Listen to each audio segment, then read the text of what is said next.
Welcome, everybody. I'm here with my friend Giulio. We are having our second conversation. We only got a short one in last time. I can't remember if it was because of my baby chaos or what the reason was. Probably. But either way, we decided to try again. The shorter one's still up on YouTube and you can find it, but we're going to just have a longer one, or it will be. I'm saying that now knowing that it will be when this is out, but it's not quite yet. But it will be in like today or tomorrow. And this one can be too pretty soon. Yeah, because I put out a whole bunch of videos. I've been recording like crazy. It's been so much fun. So many people in the DBH group responded positively to the request to chat, and yeah, just had all these amazing conversations. I'm really excited to release them all, and this is going to be one of them, part two of transhumanism, Christianity, technology, the future, evolution, mind and Oh, matter. yes. Yeah, go. Thank, Hit us with it. thank you again for having me. Yes, you spelled my name correctly this time. I am Giulio.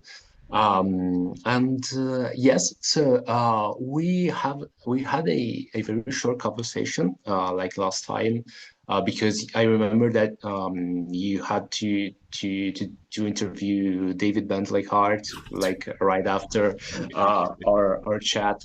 You were short on time. Um, yeah, so we covered some ground. Like the other time, we talked about a little paper that I presented at a conference in Romania last June, I think.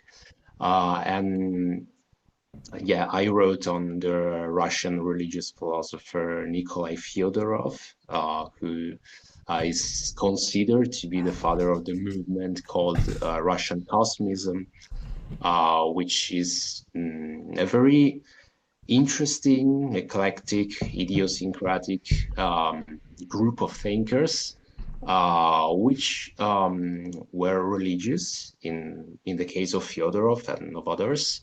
And also, you had a more Marxist-leaning current within Cosmism, which survived also right after the fall of the Russian Empire, so through the Soviet Union. Um, so and they also upheld the same logic that is present over and over again in Fyodorov's theories, which is that basically we all of us, or generally many of us, can spot pretty easily when someone, say, a nobleman, someone who is in a position of power, is being somehow unjust towards someone who's in a lower position, say a coal miner or a farmer or whatever you want.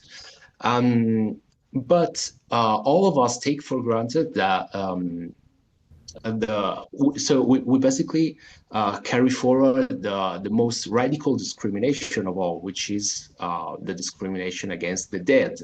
So when we think of our future, of what the world ought to be like, of everything we're going to do with our lives, we do so taking for granted that the living are living, and the living are the people that we have to deal with. Whereas the dead, they are just dead. They are no longer here. They're no longer our business. And this is something that is present in all sorts of philosophies, and even in the religious philosophies. So he says it is a problem for people like Kant. It is a problem for people like Hegel, for Nietzsche, for Stirner, and so forth. So there is this very radical idea that the dead are, yes, in a way, they are outside our reach, but also they need not to be so. We need to join forces and resurrect them. Yes, so there is this very idea. Fyodorov himself grants it in a thoroughly religious, so in a thoroughly Russian Orthodox, framework, which is not the case with the Cosmists who were, within the Soviet Union generally. But I think it is a very interesting idea because it is, even among philosophers, it's not something that, or especially theologians or religious authors, it's not something that you generally say. So it's something that people don't reason that way. So yeah, I thought it was interesting that someone would, that I would read his book and talk about him a little bit. Yeah, that's awesome. So maybe we could start with like a definition of a cosmist. How would you say, like, is there a branch of a school of thought called, it wouldn't be cosmology because that's kind of an awkward phrasing, but is that, can you dive into that a little bit? What is a cosmist? Is that the word? Yeah. Yeah, cosmos. Yeah. So yes, it is not very easy to give a definition because it is more characterized by the thinkers and the theories that are within this umbrella term that is cosmism is. But generally, in a very broad sense, it is some kind of theory that tries to push forward the limit that there is between us and nature and the cosmos. So in a way, cosmism would be that. But I understand that it is a very broad term that you don't get from that to further obvious. So as you generally, and what is peculiar about these authors is that they have a very high view of technology and of science and so forth. And they tend to be very strong proponents of what is artificial, as opposed to what is natural in the sense of something external to us that is independent of us and so forth. So there is this very anthropocentric, this very very radical view that human agency ought to extend itself not only to society and things like that, but also to the very, to the very regulation of nature and life and death and things like that. So I'm not sure that I can give you a definition of cosmism, but this will be the description that I will give you. Yeah. Yeah, no, that's helpful for sure. I guess the word cosmos itself, it means the universe, but also in its context it meant like a harmonious universe, right? Like Yes. not just the universe, but the universe in its totality of harmony and that kind of musical mathematical harmony of the Pythagoras and that kind of idea. Am I on the right page there? Yes, but also you need to remember that the peculiarity of these cosmists, and well, especially of Fyodorov is the one that I read the most, is that yes, there is a sense in which nature and harmony go together, but they go together because we impose, let's say, um, produce or infuse some harmony into nature because he has a very Kantian way of conceiving nature actually. So nature is the realm of blind irrational necessity. It is not something that in itself uh, so it is not what God created nature to be. And now we are here to fix it because to give you an example, Fyodorov writes when there is a very massive drought in Russia.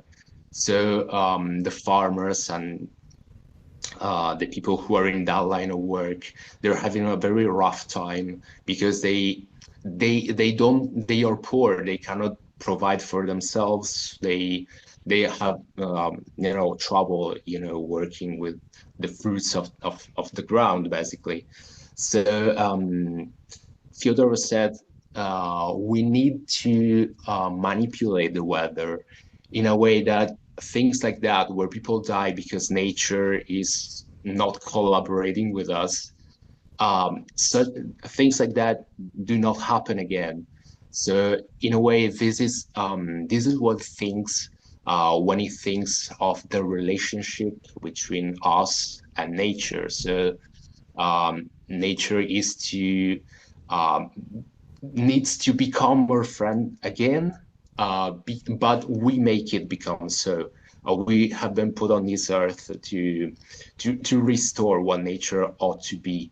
So in a way, and it's interesting actually because it does raise some questions because so when someone argues like that, you think that it may be cool, it may not be cool because you may not have, you may think that nature that we do not need we do not have to reason in an anthropocentric way. But in any case, you say, yeah, but this is not within the realm of the possible, basically. So someone like Fyodorov sort of pushes the boundaries of what we of the way that we think of these matters because um, what is it what is it so what is the nature of the relationship between God and or rather God's creation and nature as we see it right now? So is it God that made nature to be so hostile to us, or something happened, something that would be the fall in Christian theology, and how how did it happen, and what is it that God wants to do to undo these effects and make nature to be what restore nature to be what it always had to be like. So I think that it is a very interesting way of looking at it when we take this framework into account, basically. Yeah, no, it is for sure. I want to ask a couple of questions, but one is, I mean, just about the atemporal fall. Is that a phrase you're familiar with? Is that the kind of theology, like the idea that before time, Eden was like the spiritual reality, or Adam was the spiritual reality, whichever way you're looking at it, and then Adam fell into time, so to speak, out of eternity or out of the eon, and the higher time, down into Yeah. temporality. And that's a topic I've discussed with Jesse Hake on the channel and Mhm. stuff, and we've had lots of fun with that one. I'm not sure if I subscribe to it in the end, but I think it's a lot of great stuff to think about, and we do have to wrestle with why the world is so hard. Like, life can be really ugly, like really ugly sometimes, for especially some people just get really ugly lives, and there's no good reason for it that anyone can see. Mhm. And you do have to answer that question. I was doing spiritual direction with someone the other day where I admitted that philosophically I don't ever doubt God's existence, because I just rationally see it in the reality around me in my own existence, and like I just can't unthink that. But if I'm being real, sometimes I question God's goodness, because Mhm. what's going on here? And then the question, yeah, of how do we respond to that? Because the question of the fall is like, what happened and how do we get here? And that's helpful looking back to know how to go forward. But that thing you started with of like, how do we go forward, and who's here now and who's alive now and where's Adam, and um, all of that is the big question. What do we do? And I guess so would these philosophers then be, I guess when I think of transhumanism, I picture like a cyborg, and I probably shouldn't, and I'd like a less caricature kind of vision to imagine. But is there a sense of that merging of technology and biology into some kind of, is that what the human aspect is, the transcending? Yeah, and is that part of Fyodor's stuff too? Then Fyodor. is Okay, so atemporal fall. So I am, well, I I have read something about it. I do not call myself familiar even with what my, clothes look like. So, but yeah, I read something about it. Atemporal fall is not a term that I use because I think that humans and creation in general is always temporal. So I don't think it is the case that we existed, or even that some kind of Adam Kadmon existed in some kind of, trans-temporal realm where we were simply outside of time, and then something happened and we basically, I don't know, fell into time basically. No, I don't think so. I think that what may have happened is a corruption of time rather. So the the kind of time that unfolds without whether I like it or not, basically, and it unfolds by carrying with itself decay. So I I grow up, I grow old, and I I get sick, and then I die, and things like that. And this kind of fallen time always, carries with itself these elements. So in a way, a restoration of time is mandatory, and it is a necessary part of what Gregory of Nyssa calls the apokatastasis, the universal restoration of the universe, of the cosmos to its prelapsarian pre-fall state. In a way, yes, I understand that, but how actually happened? If my reasoning is only works with the kind of time that I know, it's kind of hard to explain. Um, I do not think that. So I do not think that there has been a historical Adam, but I may be wrong. But I think that the science sort of, Yeah. discourages the belief in an historical Adam. But I lean more toward an existential view of the fall, rather that the fall is not only something that some distant forefather did once, but there is something that I do every day. And given that, so probably the kind of real time is always in the shadow of fallen time. So what I do in fallen time will necessarily uh, reflects itself in the real time. By the way, I have the worst source possible for this because it is I take this from the theory of correspondences of Immanuel Swedenborg.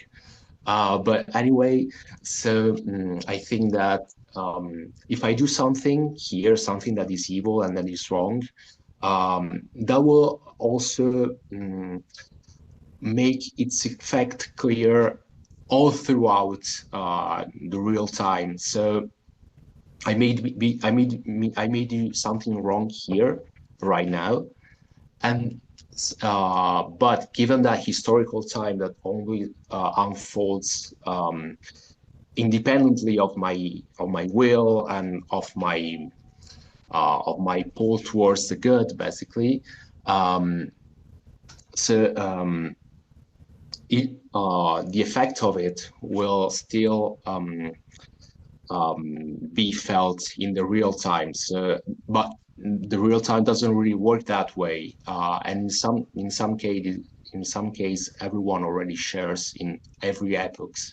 So, in my view, if I do something wrong today, then even people in the past or in the future will be affected by it. So that's about what I want to say.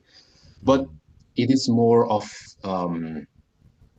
some kind of amusing that I have. It is not something that I written about or that I've taken the time to elaborate in a more philosophical and logically rigorous kind of way. But I guess that you asked for what I think of it. But if I were to respond, I'll probably try to elaborate a more logically rigorous way to articulate what I just told you.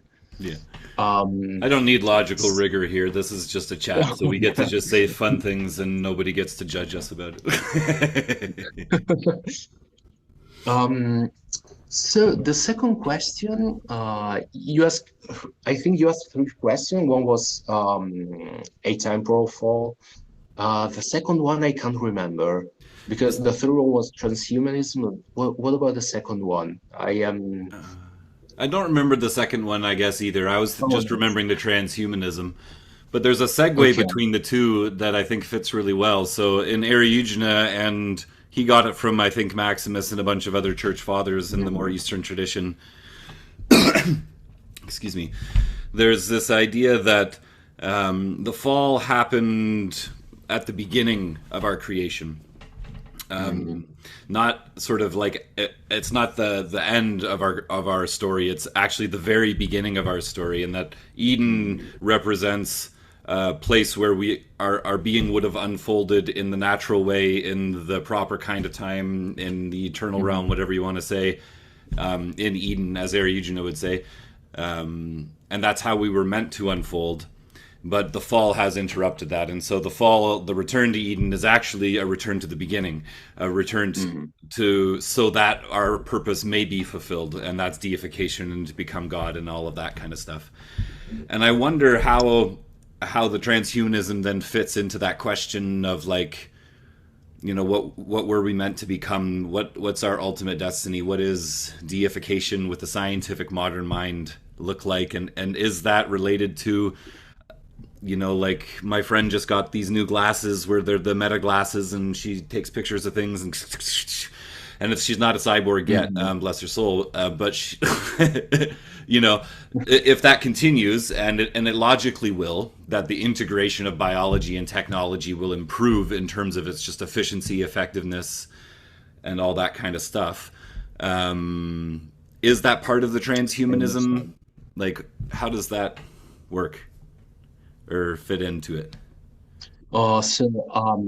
Yeah, I understand the question. Some people are more inclined than I am to see similarities between Cosmism and transhumanism. I myself am a little skeptical about it because remember what I told you at the beginning of this conversation, that Cosmism and Fyodorov in particular, they have a very anthropocentric outlook. Right. So nature is to be made good by our efforts, and our efforts alone, actually.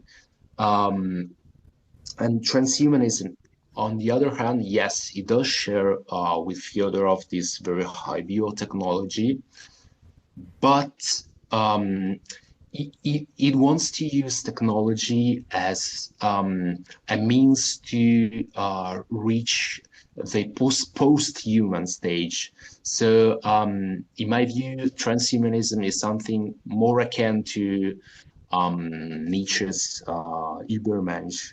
And we know that Fyodorov had a very low view of Nietzsche. So he was they were contemporaries, by the way. When Nietzsche, you know, started being read in Russia, Fyodorov basically saw him as some kind of epigon of Max Stirner, so as a proponent of a philosophical egoism, that is basically the gospel of not love thy neighbor, but rather love thyself and love only thyself. Now we know that it is not the case, that Nietzsche is not an epigon of anyone, but still, I think that transhumanism, by wanting to reach something that is more than human, is in a way opposed to everything that Fyodorov or people like him stand for. So Mhm. on on one hand, you have technology that is used to enhance humans in a way that becomes post-human. So yeah, something that transcends humans. Mhm. Um, and on the other hand, you have technology being used to transcend the current conditions of the world, of the cosmos in general. Mhm. So to my mind, it is a very stark difference because transhumanism, especially, so transhumanism is actually a very broad current. So uh, what you mentioned about cyborgs or things like that, yes, they all use that aesthetics, but some are more utopian than others. Um, but still, they generally strive to transcend not the human condition as it is today, but rather humanity itself. So this is the main difference. Whereas in Fyodorov's case, humanity was endowed by God to restore the fallen order of the cosmos. So you have a very high view of humanity on one hand and a very low view of it on the other. So this is, I think, a very significant difference.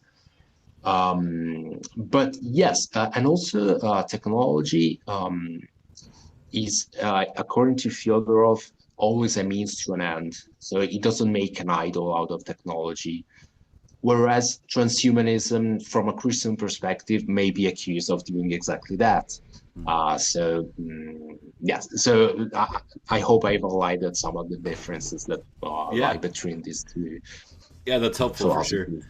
philosophies. The cosmist approach sounds sort of like what I was describing with Eriugena, this idea of the fulfillment of human purpose Mhm. and the idea of becoming God, which is what theosis or deification means. I think Maximus goes as far as to say that we become uncreated, Yeah.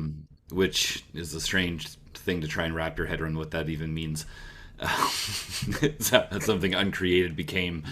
But yeah, it's an interesting stream of thought, and I wanted to tease out maybe something that you had touched on at the beginning that I think talks about this distinction a little bit, and that I don't know where I land on it because the question of what's natural and what's not natural. So there's this notion that there's the natural order and then there's sort of like the human order. And I think you mentioned maybe that cosmism is blurring that line or trying to see us more as part of the bigger picture, uh, Mhm. as players in the game rather than sort of exterior observers of it. That we can actually tweak the weather, like you said, and control things, and like we can be termites who build a mound, but we're human beings, so we build space stations and whatever. And the truth is that's what I'm describing right now is my view, not yours or cosmism. I'm wondering if they relate, but I don't see a difference between human beings and the rest of the natural order. I think actually human beings, and Eugene's understanding and mine are the we represent the fullness of the natural order because we are both animal and angel at the same time. But I don't think of angels as supernatural. I just think of the angelic realm as one side of the spectrum of reality between matter and spirit, and that, if in a crude way to say that. And so I don't know where the line is between natural and unnatural. What makes human activity cross that line? Like if I grow an acorn into an oak tree and I plant it, is that unnatural? Probably not. If I like breed that oak tree into some kind of edible fruit after 1,000 generations of selective breeding, is that unnatural? Well, it's like getting closer. And then like if I like use GMO to alter the genes and like smash a bunch of fish genes at it or something and see what comes out, is that unnatural? And it's like, well, okay, probably, I guess, but I don't know where in that line it switched and why. And so I think there's a real almost like hypocrisy in a lot of the modern view of what is natural that I think was coming up for me when you were speaking earlier, that we have this sort of false equivalency that like if it's natural, it's not mechanical. But actually, to see human beings as part of the natural order, which is what the sort of modern world is trying to move towards, to see us as part of the ecosystem and all of that, means that our technology is too, because it's not anything separate. It's just what the animal in the ecosystem is doing, on that animal level at least. And I don't know if I'm just rambling now, but like I don't know. Does any of your thought help find that line, or just blow it up, or what do you do with that question of? Yeah. Yeah. So, as I said before, when we were talking about Fyodorov, we were talking about someone who has a very Kantian view of nature. So, nature is the realm of irrationality. And so, it is the realm of necessity, of things that happen without me having any chance to do anything with it, basically. So whereas humanity is rational, so using its rationality, its reason, it can be free. So it can be free of these blind forces of necessity that you find in the natural world. um, so in this sense, this is precisely the difference that Kant postulates and Fyodorov largely accepts. So nature is irrational. Humans are rational, but they can make a reorder nature in a more rational way. So this is why human agency and intervention are needed in every realm, actually, of nature. But you are right. This is a modern view, and it is a view that both the thinkers of the past and of the far past and the thinkers of the present will no longer accept. So, um, so even if we accept a Christian framework, um, nature was still created by God as a good thing.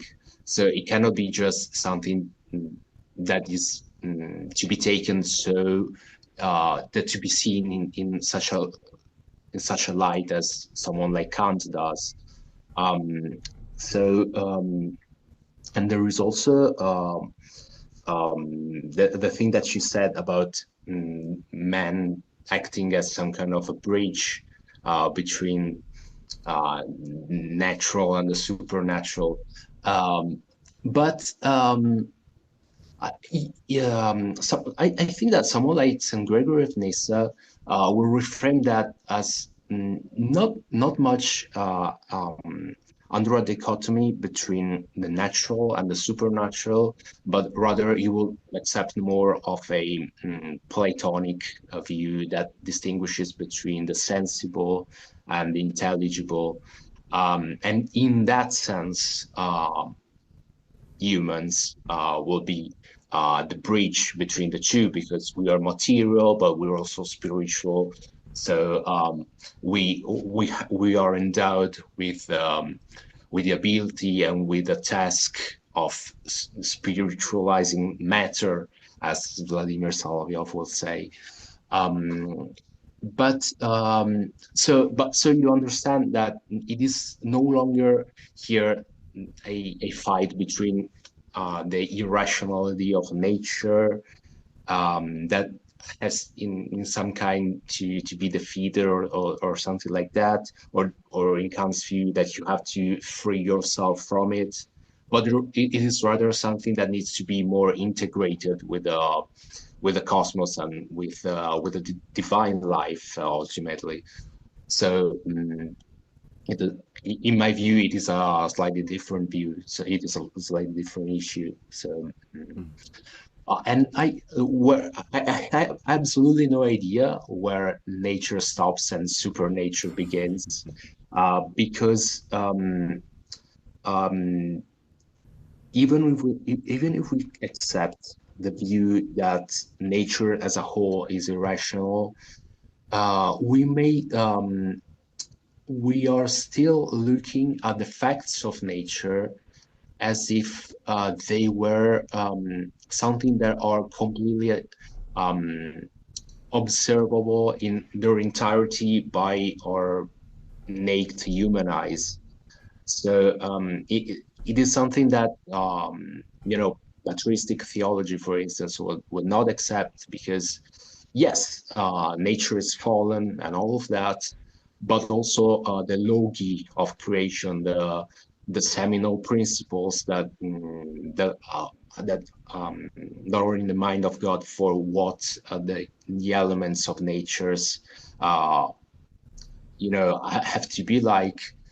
They lie deeper than the fall is able to penetrate, and yet we also cannot completely grasp them, at least if we only trust our materialistic and rationalistic judgments. So in a way, it is not that you free yourself from nature, but rather that you free nature from the fall, in a sense, and you free also yourself from the fall, because you can see this logi with your mystical eye, basically. So you have a completely different kind of connection here between yourself as a mystic and the nature as and nature as it's always supposed to be, basically. So I don't think there is a clear-cut distinction between nature and supernature, but rather there is a continuity between what is divine and what is natural in our sense. And if anything, it is the consequences of the fall that provide this rupture in this original unity. But it is not a complete rupture in the sense that something was divine or something was in some way created, breathed out by God, and now it is no longer so. It is more of a matter of restoring this unity, basically. But this unity has been obfuscated rather than destroyed. So yeah. Yeah, no, that question of unity for sure is fun to think about in the metaphysical side of it, or the theological metaphysical side of it, because part of the idea, and as you read it in Aristotle, is there's one atom in the beginning, and all of us are actually just like little slivers of atom who gets like shattered into time, and all of us are the same person. And Christ, of course, is the new Adam and is the head of the church. So it's the regathering of the divided oneness of consciousness, the singular unity of mind at the beginning of time that was created as Adam, and that all of our moments, all of our little atoms, are still in the eternal Adam. For all time, before time, after time, whatever you want to say about that. But yeah, so I really like that idea, and I wonder how much it ties in. I can't remember why I was even saying it now. It's the truth. I was trying to tie it back, and I forgot what I was talking about. But I do that a lot. But yeah, this idea of Adam coming into many different parts, and all of us reuniting on some level. And when I was interviewing David, when I got to interview David Bentley Hart, one of the questions I asked him about was how that unity works when we still remain individual, separate people. What does it look like to be the body of Christ when the body is just the instrument of the mind? Like my Oh, hand, yeah. my hand, it doesn't actually think anything.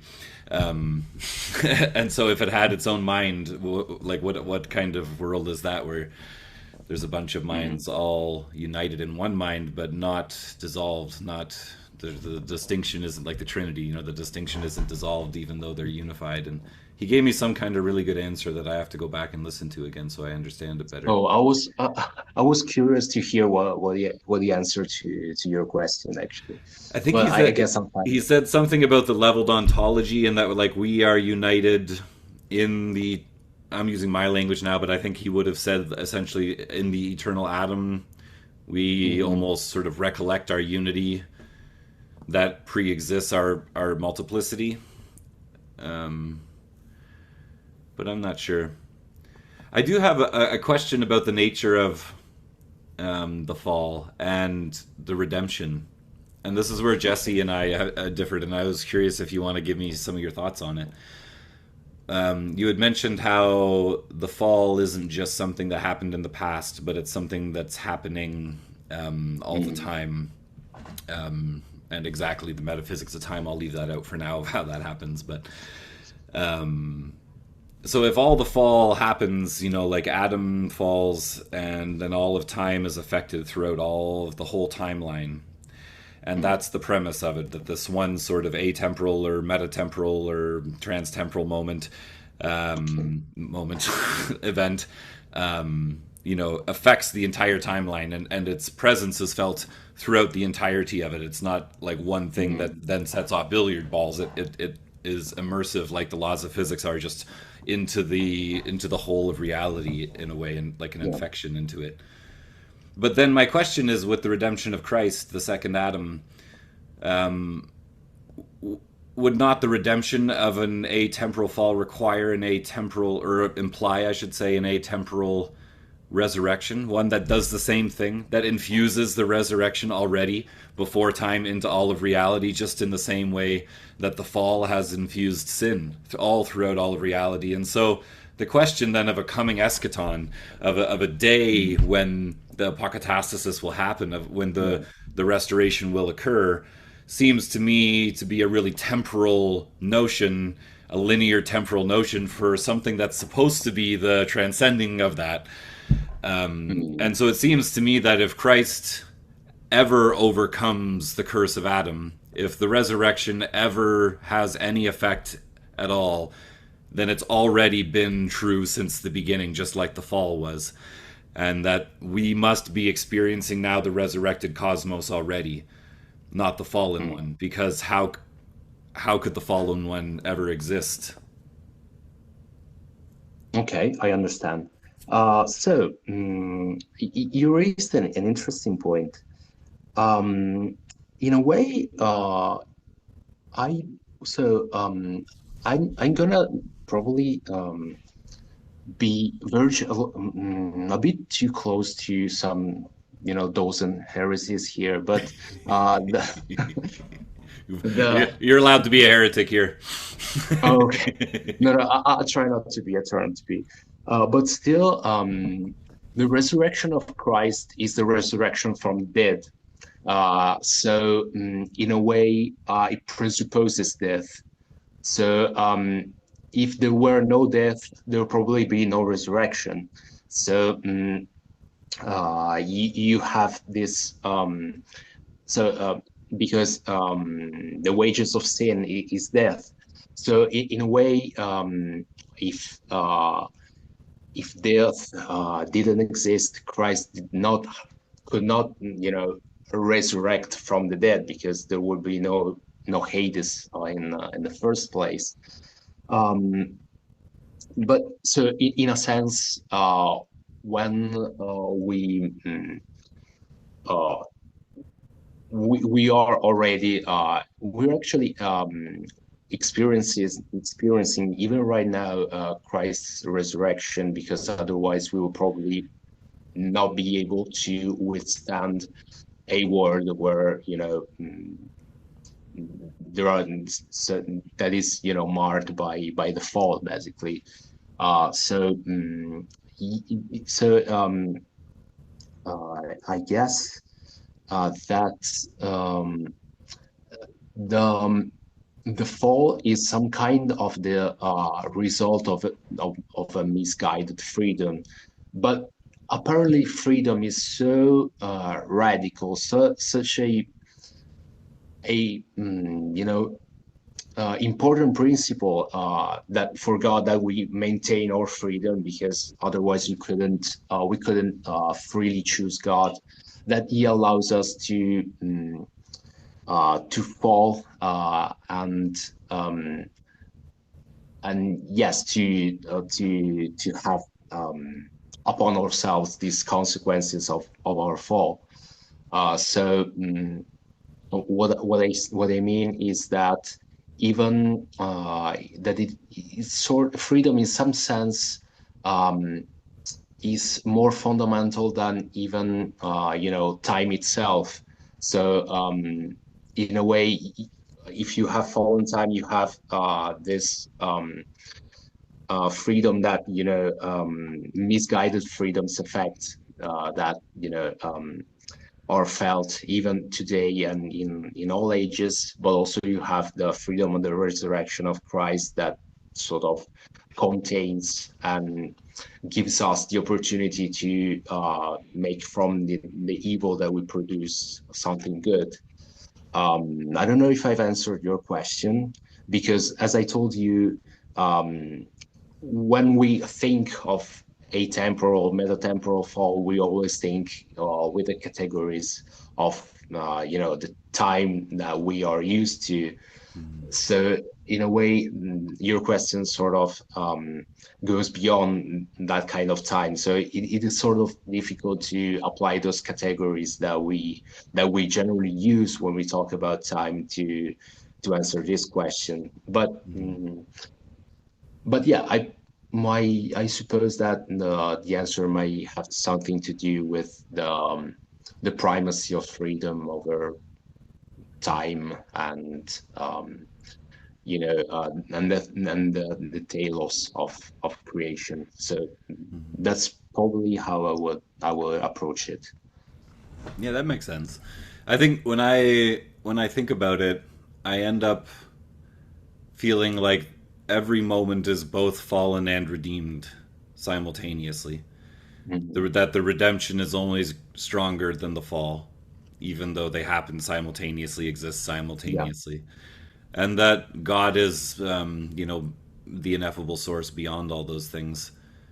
So when you were talking about the sort of spectrum of supernature and nature, or what I think I would call the animal and the angelic, or the material and the spiritual, the non-physical and the physical, as Scripture says, and as you said before, that's a spectrum with no line, like we were kind of saying, no exact line. It's actually both, I think, yeah, are infused in each other all the time, and the closer you get to one side, the more it's like a 90-10 split, and then it's a 50-50, and then it's a 90-10 the other way, or whatever, and you kind of have this blending, and that the two always exist together, that heaven and earth are created together, and that God is, and the Trinity is the reality behind heaven and earth, and that both are creatures. Heaven, for me, isn't the place we return to once we yeah, leave our animal nature behind. It's the essential part of reality, that just like the material, and it's this duality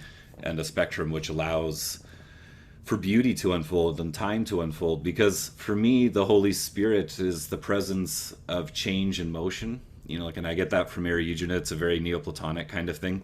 That if you have the logos, it's a sort of static idea, and then if you have spirit with logos, that you have the structure and the framework for reality, and then you also have this mysterious thing that we call life and movement, and the experience of a trans-temporal phenomenology, if I can say that. And And so to me, the time is also a beautiful thing. And we point out that time brings about death, and that's true. But also it makes life possible. It makes birth possible. If we didn't have death, like we'd just be stacking up people every time a new person was born, and the earth would just be like covered in bodies, who didn't die, and just lived in some kind of agony stack. I'm getting really abstract here, so maybe I should stop. But I think that change and time are part of the beauty of creation. That they're the blending of the two, and that's the holistic thing we need to find, and that's our purpose. Mm. So that's an interesting view. I think that with regard to if people stop dying, there'll be too many of us. There will be no place on the earth. People like Fyodorov will say, "Well, then we will colonize other planets, so there'll be space for all of us." So I guess that would be a viable option. Absolutely. Um, But without time, there still wouldn't be birth. There would still never be the yes. miracle of birth, you know? Oh, I agree, and Yeah, that's part of why I told you that I think that we are essentially temporal creatures. yeah, That's beautiful. why I don't say atemporal thought, because I don't think we were ever outside of time. But yes, but I think that if we may go down the patristic anthropology rabbit hole, then they will probably tell you that yes, birth, uh, it is one thing to be born, and one thing to be born in the way that we are born. So I'll explain myself. Um, uh, so, according to St. Gregory of Nyssa, for instance, angels reproduce, but they don't reproduce in a sexual kind of way, and so they do not participate in the cycle of death. So, because according to him, just about everything that we consider biological, a biological part of us, and that means even things like eating, sleeping, breathing, having sex, and whatnot. All those things, they are not really part of our nature. So I um, generally, when people are born, it is because someone else has had sex, basically. So he will tell you that you know, so long as people are born that way, then death will also be their destiny, because biology is the play of death, basically, rather than life. It is a very gloomy way to put it, if you think about it. But I think that in patristic theology, back then in monastic theology, these views were taken very seriously, actually. And this sounds, idiosyncratic to us, but maybe just like Fyodorov's project of universal resurrection, they may also be taken, uh, as a point of interest, basically. So, Well, I think that speaks well to what I see in the world around me of the death and the resurrection being present all the time. The fact that birth is beautiful and also painful and dangerous is kind of like a great example of that. And I think that's one of the reasons it's a consequence of the fall in Eden, that childbirth shall be painful. Is precisely that we end up sacrificing ourselves for the sake of our children, right? Like I will die so that my great great great grandchildren can live.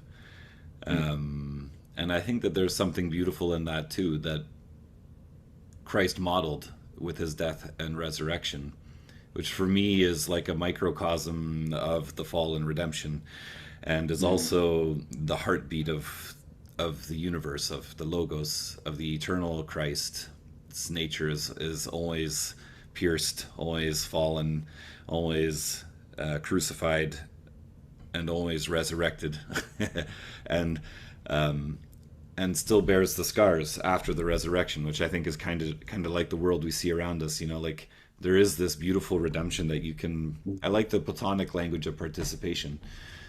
You know, so that we can participate, and we do all the time, in both the death and the resurrection, the fall and the redemption. And those are spiritual realities that are two sides of the same coin. I guess I'm sort of revealing more of my indigenous types view of the world than I am my Christian one at the moment. Um, No, but no, no. I appreciate it a lot because otherwise it would have been boring if you just ask questions, say, okay, answer this. But no, no, I like this. It's more of a dialogue. Yeah, so yeah, I'm listening very, yeah, very happily. yeah. Well, there you go. So that's my view of it. That you know we are immersed in both all the time. That both are part of the eternal drama or the meta historical drama or whatever metaphysics you want to give it, that plays out and is reflected down you know, into this world of temporality that is fractured out into this is this drama of Christ's life. And that the Gospels, not that I'm denying that Jesus was a real person or that the events happened, because I'm not, but I think that the beauty of the Gospels is that they can tell a literal story and they can tell a symbolic story that also teaches us about the nature of all things. And I think the life of Christ itself is a symbol of the life of the universe and of all things, and that the death and resurrection as the pinnacle of the Christian story are the pinnacle of what allows the world to exist, what allows creation to be, because it's built on the division of things, the separation of things, which is itself life and death. You know, like that's like the heart of all distinction, I think, because as soon as you've divided, now there is a death, but there's also a Yeah. life. Before the division, there was only unity. There was no death of the two separated from one another, but there was also no two. There was no life. There was no distinction, no difference, which allows for beauty and growth and change. I don't know if I'm making any sense, but Oh, no, no, absolutely. I understand. yeah. Um, so yes, I always I probably already revealed a bit of it, but I'm always a bit suspicious of this metaphysics where even life and death are parts of the unfolding of spirits or what have you. Um, so and things like Darwinian evolution, for instance. Um, I, I'm not by all means any kind of creationist or things like that, but um, I wonder. So, and people who want to reconcile, Christianity and the Christian story with biological evolution, will say that evolution was guided by God, because so they won't have evolution sort of deny any kind of a teleological perspective that is in general characteristic of this kind of biology. But I wonder. So I know that evolution brought about an incredible amount of death, pain, and of the worst things imaginable, basically. And I wonder, so how people like that would justify God, guiding the evolutionary process through all that death, all that pain, all that gore and all that. So. But I also understand that it is a difficult question for me also because, as I told you, I don't want to position myself outside of science or anything like that. I don't want to be a fundamentalist or anything like that. But So if I accept the science that tells us that we evolved from, microorganisms, and then, you have a lot of animal species and things like that. Uh, but they all also, died and fought and, mauled each other. So I wonder how to reconcile the two. How does God want us to be born that way? And we will probably point to the fall as the source of all the pain and all that, and that would be correct in my view. But still, evolution does not work without it. So Yeah. it's it's a bit of an aporia if it's a logical dead end in a way. It's an interesting thing that if I have time, I will probably give some, try to figure out for myself. So, but still, yeah, I it's also something that plays into the part of God's story and our story with God and all that. So. It, it's basically something about the history of the cosmos that we need to make sense of. Yeah. I mean, for me, all of that fits in my framework just fine. Mm. Evolution fits into my framework because God is beyond all for me. And I was talking about this with Transcendent Psych there the other day in another video about whether or not God is good, and that's something that I've gotten into trouble. I missed whom you were talking about this with. Transcendent Psych. It's a he he's got a YouTube channel there. He's the one who hosted the DBH chat and invited me on. I invited the other three Oh, co-hosts, and I've okay, recorded individual okay, conversations with okay, them okay. that Yeah, will that are going to come out soon. okay, yeah. Um, Sorry for interruption. oh, that's okay. That's okay. Um, I'm referencing things I haven't put out yet, so that's confusing. Um, but yeah, I in the past have tried to talk in the David Bentley Hart Facebook group about my view that God isn't good, which to me seems like a really basic apophatic truth, right? Like anyone who accepts apophatic logic will say that God is not anything that you can name. Dionysius, the Areophagite who gives us the mystical theology, opens with saying a bunch of stuff like God is not good, God is not anything. Um, and for me, the distinction there is that goodness is always in opposition to evil. Whether you see that as evil as a privation or not, there is a duality there. You can say something is good or is not good. You can say, like that's a bad thing to do, that's a good thing to do. There are objective sort of distinctions, which makes it not a quality of God, because God is the oneness. And so for me, God is the oneness from which the duality of good and evil come, and are creatures, not the nature of God, which is ineffable. I understand. And so I think that good and evil and death and resurrection are created together. Why God does that, that God is ineffable, so we cannot know why God has done things, but only what God has done, which is to give us this world where evolution has unfolded and life and death are part of it.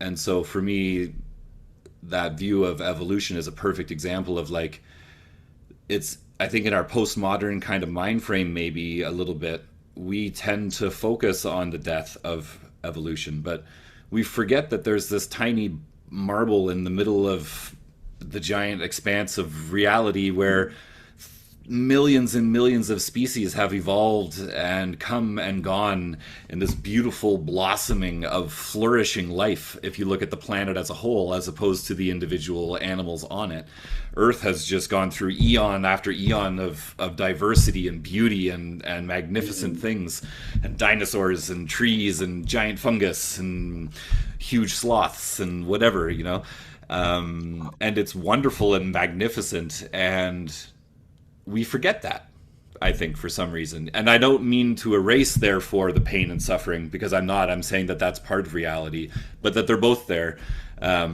simultaneously all the time. and that evolution is a great example of how, like, I guess the stacking up of bodies with birth is kind of a silly example, but I think evolution's a bit more of a concrete one where, if it wasn't for the fact that evolution is a process of death and change throughout countless generations over eons, then we wouldn't have experienced collectively as life on Earth so much diversity and beauty and all of that. It's the question of we would just be these sort of static, boring spheres or something like that. An origin, a sphere. Oh yeah. So you probably be good friends with Barlaam of Calabria. Do you know? You probably are familiar with Gregory Palamas, A little bit, the yeah. guy who systematized the essence energies distinction. And people, the Orthodox today use that to affirm some kind of absolute transcendence of God that can only be known, through his energies, but not, in his essence and all that. But what they generally fail to mention is that he was arguing against this Barlam guy, who was not some kind of hyper, person who thought that God is very concrete and everyone can experience God in his essence or anything. No, he wasn't like that. He was a reader, an avid reader of Dionysius the Areopagite, and he was arguing quite the opposite, that it is pointless for the mystics to try to experience God precisely because God is above all these things. And when people say that God is not good because he is above good, which is something that has to do with our moral, conduct and all that, but is meaningless, subspecies eternitatis, then I wonder. So I rather think that evil is itself a privation of good rather than a opposite force that is just as strong as good, and they sort of find a way to balance each other out throughout all the events of history. So in that way, if we think that evil is rather a privation of good, then if we say that God is not good, then God is necessarily evil, because beyond good and evil is evil rather than something, What can I clarify that? Why would what's beyond good and evil be evil? because if it is beyond good, then you would assume, you said that God is not good, and you said that he is beyond good, especially to distance yourself from the notion that God is good. So if we say that evil is the absence of good and that God is beyond good because so is not good, then by all means, God is evil because evil is not a force but rather the absence of good. I feel like that. I feel like that's kind of just like a category error, though, because what I'm saying is that God, the ineffable, undefinable, is the predicate of good and evil as distinguished from each other, whether they're privation or opposite. I feel like that's kind of the same thing. An opposite of is like the privation of something. If you have, cold is the privation of hot, and dark is the Yeah. privation of light. So I feel like opposite and privation are fairly similar ideas, really, and so I agree wholeheartedly that the good is greater than evil. And that God has made it that way, and that so I'm not a moral relativist who says like, oh well, God gets to do whatever they want because it's whatever. No, I think that there are objective moral truths to the world, and I think that God created those objective moral truths and placed them above sinful evil behavior, which he also created and allowed, because I also can't tell the difference between created and allowed for God. I feel like that's a sneaky trick to try and get out of stuff. Um, but I do think that there's an asymmetry there that the privation language helps to tease out, which is that the good is able to. I got this from Ian McGilchrist. He says that in the asymmetry of contraries, like love can encompass hate, but hate can't ever encompass love. And so love is greater than hate, even though they're opposites, even though they're divided into contraries. And so for me, the fact that God has created, and this is what I was trying to discuss the other day, so maybe one of the two videos I'll get it to make sense. The fact that God created good as greater than evil, as this larger of the asymmetry, or the better, or whatever you want to say, is why we can then have a cataphatic name of God, which is to call God good, because God has created good to be superior to evil, and therefore we can presume prefers, whatever that means, the good, if that made sense. So Well, yeah, I understand. I yeah, understand your point better. But still, the concrete example that you made is that of love and hate. So you said that love can encompass hate. I suppose you can redeem it and turn it into something that is loving in a way, to that force behind it. But still, hate is something that is real, that is concrete. I can actively hate someone, but but it is not the opposite of love. Um, it is rather the opposite of love is rather non-love. It is indifference in a way. I may love and hate you at the very same time. Though I will not be probably okay in my brain, but still I could do that. It is not a logically contradictory for me to do that. Whereas I could not love and not love you at the same time, so that would be impossible. So uh, the problem remains if we say that God is love, but also that God is not love, then we're having a problem, because these two are mutually exclusionary statements, right? yeah, I And agree, which is why I would say that the true statement is God is not love. That's the truer statement for sure, the apophatic one. Yeah. yes, but I prefer a different approach to apophaticism. That it's not the one that says that God is not love because he uh, because love is something that is just a way that we experience it or something like that. But rather, God is not love because we have a very limited view of love. So we can only understand a tiny fraction of what love actually is. And God is not love because God is not our limited view of love. So in that way, it's not that kind of weekend love that we can experience. But still, and in that way, God is not love. But still, God is love because He's beyond all love.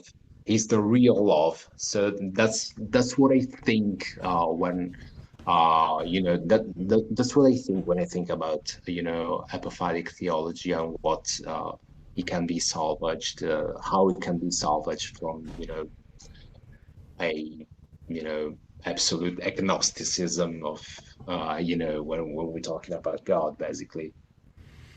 Yeah, I mean, I guess I have that radical apophaticism, but for me, Mhm. and I'll reveal a bit of my likely heretical leanings, but I do tend to, in the Trinity, I see the Father as the ineffable apophatic God about which we can say nothing, from whom all things come, the Son which you never see because the light is so bright. And then there is the Son of God, who is the knowable God, who is the intelligible God, who is the lesser God in a sense, because that's what it means to be intelligible, is to be confined and Mhm. defined, and to be given boundaries around what is and what is not a thing, is what allows us to talk about it. And so God, in God's purest essence, if God is unity, it can never be spoken of using language which uses distinctions between things. So again, you can use love and non-love, but I would say God is not love, God is not non-love. Non-love is the wrong word for God too. There are no right words for God, because all of our Yes. language is based on distinction, and God is not including a distinction. Oh, no, no, no. I understand that. I agree with this last part. So I understand. The point I was trying to make is exactly that, that we may express a word such as love, and we may have an idea of love. And if we ascribe it to God as if God were only that, then that would be a problem. I agree with that. But then God is not love in the sense that it is not that fraction of love, but rather love as actually on the whole of love. Love in its essence, basically. But the point that you make about the Father, being the major God, and the Son being a lesser deity or something like that. I don't want to say that you're some kind of alien or anything like that. Uh, but I think it can be solved without going into that direction, because God, as as an essence, is what God is.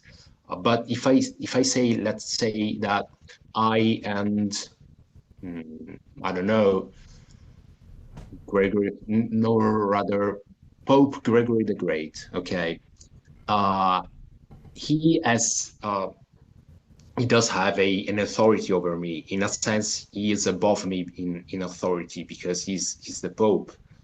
Um, but he's also a human, just like I am. So he's not ontologically superior to me, but rather the roles that we have, the contract, in some sense, that we signed says that he has authority over me.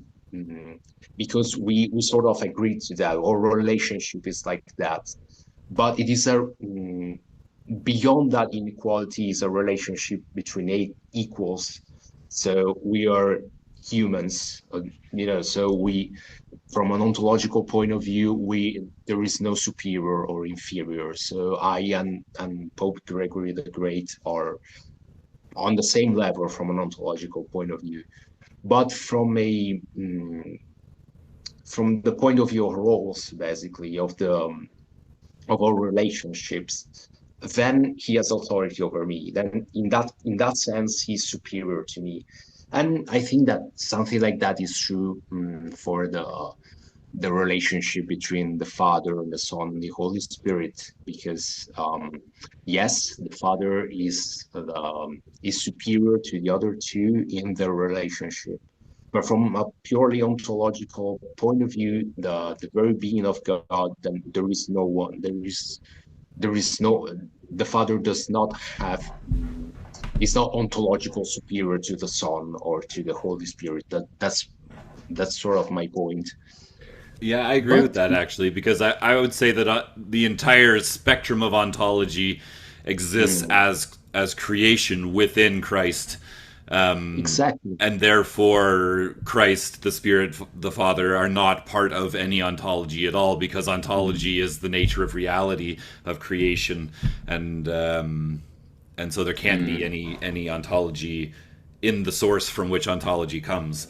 Otherwise, we've made Well, that category error in the mistake. sense that they cannot be sort of bracketed into some kind of some overarching ontology or metaphysics, where I have a role, God has a role, and everything has its place. But the fundamental nature of reality is something that is even superior to all of us, because we're all dependent on it. On that, in that sense, yes, I agree.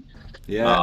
It made me think that the essence and energies. I'd never used that language for this before, but I think that's what I'm saying too, is that the Father is the essence and the Son is the energies, essentially, Oh, right? yeah. Which is speaking the word is very much like an energy, right? Like when Mm. God speaks and Christ is the word that is spoken. That's very much like an energy that comes out of something, the word that comes out and proceeds Mm. from the Father. And I think that maybe there that distinction is what I'm pointing at as well, using just a different Trinitarian language for it. But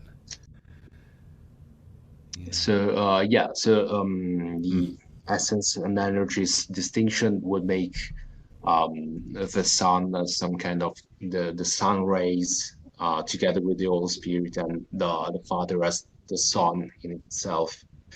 But yeah, I believe that all the Son and the Holy Spirit are very much part of the Son as well. So and the sun, the sun rays do not come from the persons of, from either the Son or the Father or whatever, but from the being, the very being of, from the very sunness of all of them together.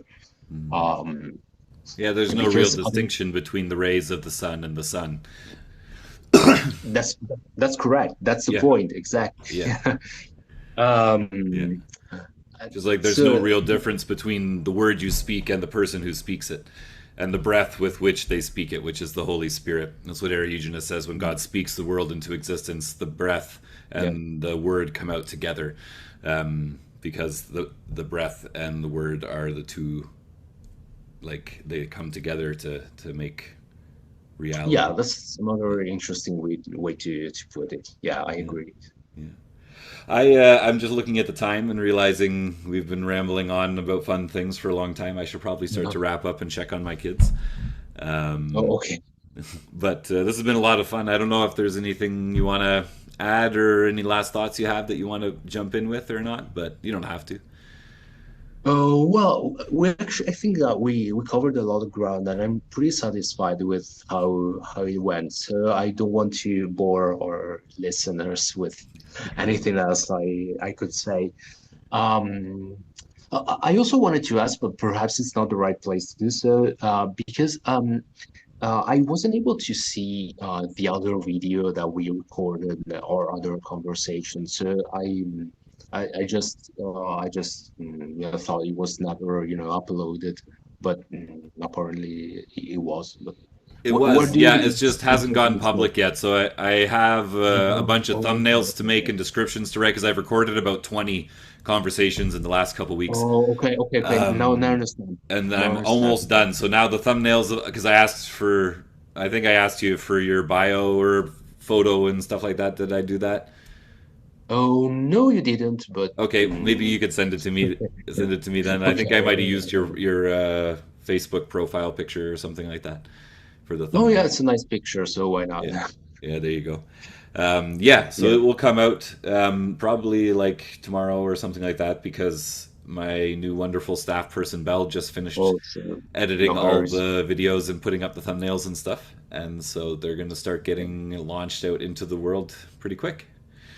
Um, Okay, okay. yeah. But for now, I will say goodbye and I'll stop the recording. And we can still chat afterwards if you want to talk about any of that stuff. But Of thank you all course. for watching so much. And yeah, take care.